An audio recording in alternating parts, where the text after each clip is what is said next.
दुलाराय बर' फरायसा आफादा जोंनि बड'लेण्ड सोमावसारनायनि गिबि मुंख्लं बिथां सुजित नार्जारिनि आंगो बिफा मंगलसिं नार्जारि बिथाङा दिनैहाय मैया मोनायाव बिथाङा रुंसारि जादों आरो दिनै जों बिथांखौ जोबथा बिदाय होनो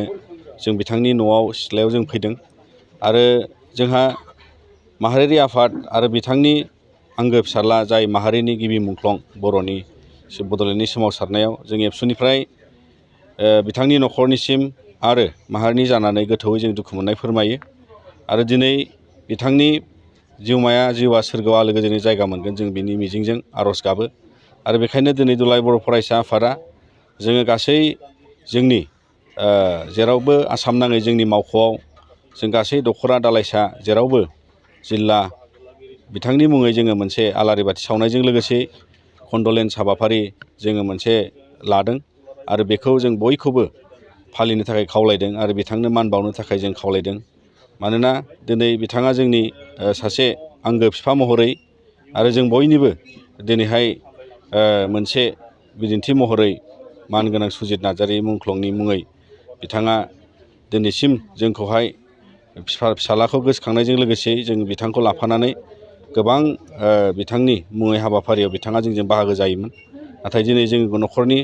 आंगो गावनिनो बिफा हिसाबै बिथाङा दिनै जोंनिफ्राय आनज्रायलांबाय दा बेनिखायनो जोङो बिथांनि जि न'खर आरो लोगोसेयै फैबाय थानाय समाव सारादु जागोन बे गासैखौबो दुलाराय बर' फरायसा आफादा न'खरजों लोगो नांनानै सावरायनानै जोङो मदद खालामलांगोन होननानैबो जोङो दिनै बुंनानै लायो आरो बेखौनो जों दुलाराय बर' फरायसा आफादनिफ्राय दिनैनि समाव जाहाथे बयबो बे दुखुनि समाव जोंनि मावथिजों लोगोसेयै खाथिनि आइ आफा बिदा फंबायमोनहाबो बेयाव बाहागो जानानै बिथांखौ मान बावो। আমার নিখিল বড় ছাত্র সন্থার কারণে এটা দুখৰ দিন আৰু বড়োলেণ্ড সংগ্ৰামৰ নিখিল বড় ছাত্ৰ সন্থাৰ যি উদ্যোগত এটা সংগ্ৰাম হৈছিল তেতিয়া আমাৰ প্ৰথম শ্বহীদ আমাৰ সুজিত নাৰ্জাৰি ডাঙৰীয়াৰ আজি পুতেক ঢুকাইছে ইয়াৰ কাৰণে নিখিল বড় ছাত্ৰ সন্থাই আমি তেখেতে যেতিয়াৰ পৰা ষ্ট্ৰক হৈ হস্পিটেলাইজ হৈছিলে তেতিয়াও আমি বহুত চেষ্টাৰে তেখেতক চিভিল হস্পিটেলৰ পৰা লোৱাৰ আছাম হস্পিটেলত লৈ তাতে এডমিট হৈ ICUত আছিলে যোৱাকালি দুখৰ বিষয় যে তেখেতে আমাক এৰি গুচি গ'লে তো ইয়াৰ কাৰণে নিখিল বড় ছাত্ৰ সন্থা আজি আমি সমগ্ৰ অসম আৰু সমগ্ৰ আমাৰ বড়োলেণ্ড ৰাইজৰ হৈ আমি দুখ প্ৰকাশ কৰিছোঁ আৰু সেইটো আজি আমাৰ কাৰণে এটা ৰিভলিউচনৰ আন্দোলনৰ প্ৰক্ৰিয়াৰ যি সংগ্ৰামৰ যি এটা ধাৰাৰ তেখেতে আমাক সহায় কৰিছিলে তেখেতৰ যি সুজিত নাৰ্জাৰি যে তেখেতৰ ল'ৰা আছিলে আমাৰ সংগ্ৰামৰ এটা প্ৰথম শ্বহীদ হৈ তেখেতেও পুতেক হৈ আমাৰ লগত সদায় সহযোগ কৰিছিলে আৰু বিভিন্ন কাৰ্যকলাপত তেখেতে আমাৰ লগত লিপ্ত আছিলে তো ইয়াৰ কাৰণে আমাৰ কাৰণে আজি বহুত আমি দুখ প্ৰকাশ কৰিছোঁ আৰু লগতে আজি নিখিল বড় ছাত্ৰ সন্থা সকলো আমাৰ কাৰ্য য'ত আছে আঞ্চলিক জিলা আৰু সকলোকে আমি লোকেলৰ ৰাজহুৱা এটা চাকি জ্বলাই কণ্ডলেন্স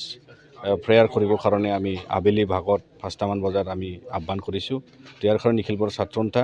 অনাগত দিনত বিভিন্ন ঘৰৰ যে কাৰ্যসূচী হ'ব শ্ৰাদ্ধ হ'ব আমি তাতে একেলগে যোগদান কৰি আমি একেলগে তেখেতৰ বিদায়টো আমি সেইখিনি মান সন্মানৰে আমি চেষ্টা কৰিম আৰু আজি আমি ভগৱানৰ ওচৰত প্ৰাৰ্থনা কৰিম যে এই দুখৰ সময়ত যাতে তেখেতৰ আত্মা স্বৰ্গত যাতে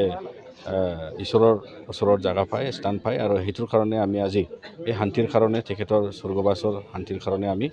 প্ৰাৰ্থনা কৰি আজি তেখেতৰ ঘৰত আহি আমি ইয়াতে এটা সন্মান আৰু কণ্ডলেন্স কৰিছোঁ তো এইটো সময়ত আমি নিখিল বড় ছাত্ৰ সন্থা তেখেতক সদায় আমি সন্মান কৰিছোঁ। नोंथाङा सानाय सुनाय बेरामनि जेंनायाव गोग्लैदों नामा? जुदि नोंथाङा सानाय सुनाय दंब्ला जिंगासिनांगौ गैया। चिरां जिल्लानि बेंटल गेट साफागुरियाव दायो SI निउर' थेरापि सेन्टार दंसै। बे थेरापि सेन्टाराव नोंथाङा गोरलैयैनो देहानि सानाय सुनायखौ फाहामथाय लानो हागोन। बे आथिं सानायानो जाग्रोदों ओमफ्राय जानाया एसे सिगांनिफ्रायनो जाखादों ओमफ्राय बिदिनो गुबुन मुलि जाबायदों ओमफ्राय हामाखै दिनैनि ट्रिटमेन्टआ नङा आङो एसे मोजां मोनसिनबाय जेरै सिं सानाय आफादावरि सानाय मोदोम जरा सानाय आइजोफोरनि जेंना खर' सानाय बायदि बेरामखौ फाहामनाय जायो। लोगोसेयैनो बे सेन्टाराव थानानै फाहामथाय लानो हानायनिबो सुबिदा खालामदों। नोंथांमोनहा ASI निउर'थेरापि सेन्टाराव फाहामथाय लानो गोसो दंब्ला नैबे मबाइल नम्बर 7620160459 नङाब्ला 9476977956 आव थोंजों सुलाद लानो हागोन।